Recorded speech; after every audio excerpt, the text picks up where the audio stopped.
জয় জগন্নাথ। পুরীর এই জগন্নাথ মন্দিরের ধ্বজা বা পতাকা উল্টো দিকে ওড়ে কেন, এর রহস্যের কথায় আজ আমি তোমাদের জানাতে এসেছি। পুরীর জগন্নাথ মন্দিরের আশেপাশে সমুদ্র সৈকত হওয়ার কারণে জগন্নাথ দেব ঘুমোতে পারছিলেন না সমুদ্রদেবের গর্জনের কারণে। সমুদ্রদেবের গর্জনের কারণে তিনি ধ্যানে মগ্ন হতে পারছিলেন না। একদিন নারদমণি জগন্নাথ দেবের সাথে দেখা করতে এলে তখন তার অসুবিধার কথা জগন্নাথ দেব নারদমণিকে জানান। সেই অসুবিধার কথা শুনে হনুমানের কাছে নারদমণি যান এবং বলেন যে প্রভু জগন্নাথ দেব সমুদ্রদেবের গর্জনের কারণে ঘুমোতে পারছেন না এবং ধ্যানে মগ্ন হতে পারছেন না। তখন হনুমান সমুদ্রদেবের কাছে যান এবং বলেন যে হে সমুদ্রদেব, তোমার এই গর্জনের কারণে আমার প্রভু ঘুমোতে পারছেন না এবং ধ্যানে মগ্ন হতে পারছেন না, তোমার এই গর্জন বন্ধ করে দাও। মন্দির দেখে জয় জগন্নাথ, জয় জগন্নাথ। তখন সমুদ্রদেব জানান যে না, এটা সম্ভব না, বায়ু বা বাতাস বইলে গর্জন হবেই। তখন হনুমান তার পিতা পবনদেব বা বায়ুদেবের কাছে গিয়ে তার বাতাস বন্ধ করে দেওয়ার জন্য অনুরোধ করেন এবং তখন বায়ুদেব বলেন যে কি বলছো হনুমান, এটা অসম্ভব, কারণ বায়ু বা বাতাস বন্ধ করে দিলে জীবকুল বাঁচতে পারবে না, তারা অক্সিজেন পাবে না, এটা কোনোভাবেই সম্ভব না, তুমি অন্য কিছু বলো। তখন হনুমান অনেক চিন্তিত হয়ে পড়ে এবং চিন্তা করতে থাকে। তখন পবনদেব তাকে বলে একটা উপায় আছে, তুমি যদি মন্দিরের চারিপাশের হাওয়া বাতাস উল্টো দিকে বিচরণ করো বা উল্টো দিকে ঘুরিয়ে দাও, তবেই একমাত্র পুরীর মন্দিরে সমুদ্রদেবের গর্জন যাবে না।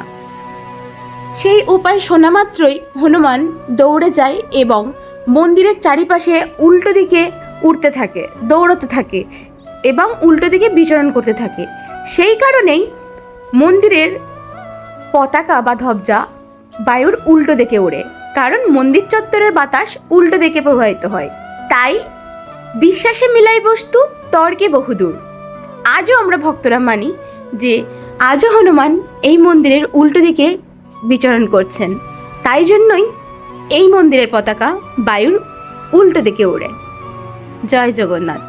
কে কে এই বিষয়টি জানতে, কে কে জানতে না, এটা একটা কমেন্ট করে অবশ্যই জানিও।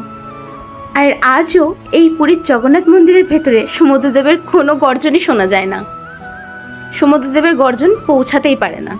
জয় জগন্নাথ। বৃষ্টির মধ্যে ছাতা নিয়ে ঘুরে ঘুরে বেড়াচ্ছি। এই যে আমার ড্রাইভার,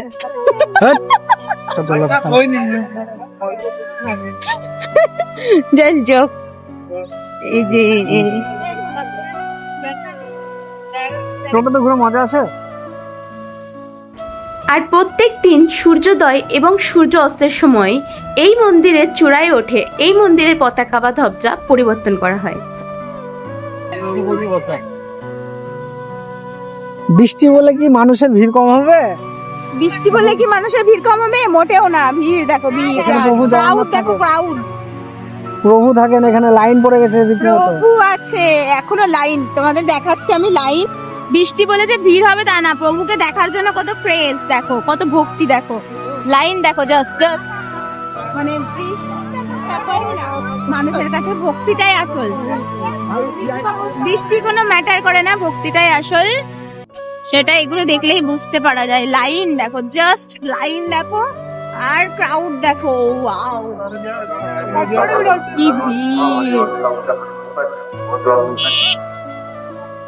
এই যে আমাদের জগন্নাথ মন্দির।